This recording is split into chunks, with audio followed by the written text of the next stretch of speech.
தமிழ்நாட்டில் எங்க குரல் கொடுக்கறோமோ இல்லையோ, கோயம்புத்தூர் சங்கம் முதல்ல குரல் கொடுத்திருக்கு.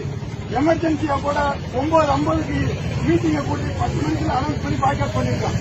ஆனா தாக்குதல் நடத்தி ஒருத்தங்களை ஓட அடிச்சிருக்காங்க. நம்ம பெரிதும் மதிக்கக்கூடிய கோயில் போற கருதக்கூடிய ஒரு பார்சல், அதான் தமிழ்நாடோட தலைமை செயல் மாதிரி அதுக்குள்ள வாசல்ல நடந்திருக்கு. ஒரு கோயில் வாசல்ல நடக்கிற மாதிரி தான் இந்த பிரச்சனை.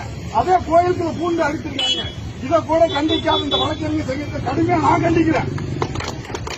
அப்படியே ரத்தமே கொதிக்குது. ஒருத்தனை அராசகத்தின் உச்சம். அப்படியே ஒருத்தனை என்னன்னு கேட்டவன அந்த அடிக்கிறாங்க.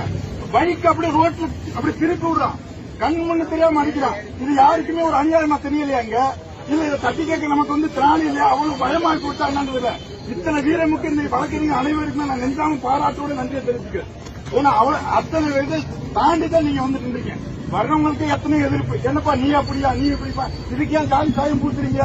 ஒரே சாதிதான், வக்கீல் சாதிதான், தாக்கப்பட்ட வக்கீல்.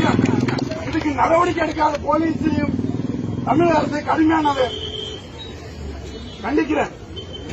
நடவடிக்கை எடு. தமிழக அரசே நடவடிக்கை எடு.